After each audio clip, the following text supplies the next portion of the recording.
San Jose, Dinagat Islands, the mystical island province of love. Ito ang aming isla, mapayapa, masaya, malinis at masagana.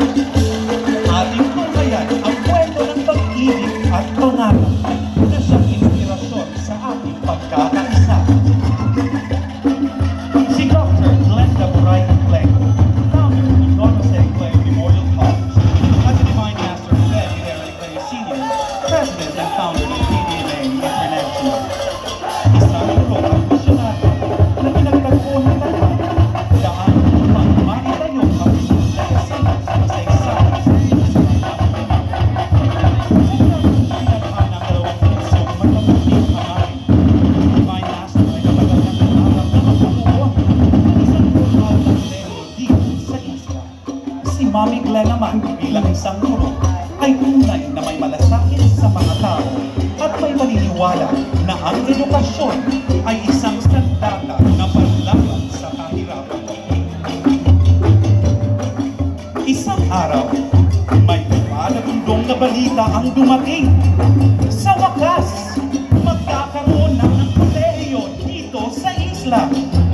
Ito ay ginagalang at ikinasala ng tao sa hindi na sila mahihirap ang pagbubuwas ng tao para tahanan ng kolehiyo.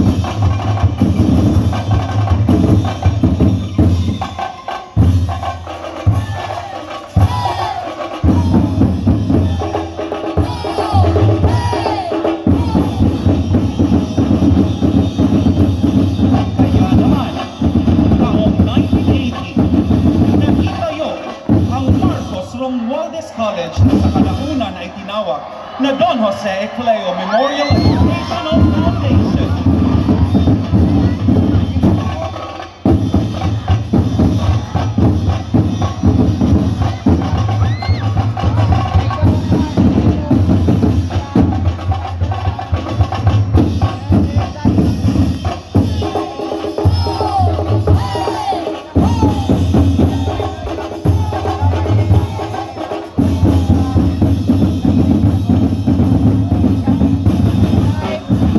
Subalit, sa di inaasahang pangyayari noong April 2003, sumiklab ang isang malaking sunog. Nasunog ang paaralan! Sa isang iglap, naging abo ang mga pangarap ng mga dinagat noon. Dahil sa masaklap na trahedyang ito, tila'y bumalik sa kanilang mga alaala ang masakit na pagkawala ng kanilang Divine Master Ruben Idera Cleo Sr.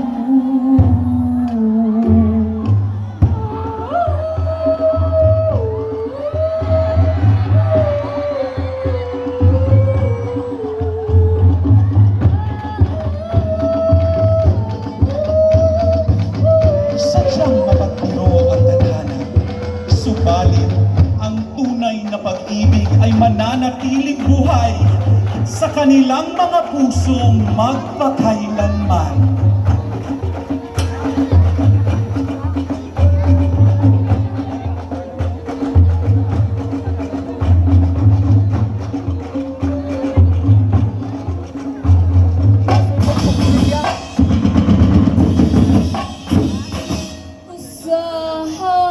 Usahay nagadambu ako nga ikaw ug ako nagkahigugmaay nganong damguhon ko ikaw damguhon sa kanunay sa akong kamingaw usahay magamahay ako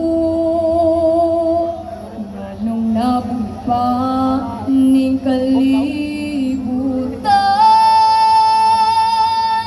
nganong gitiaw tiawan ang gugma ko kanimo di mo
pagsapalaran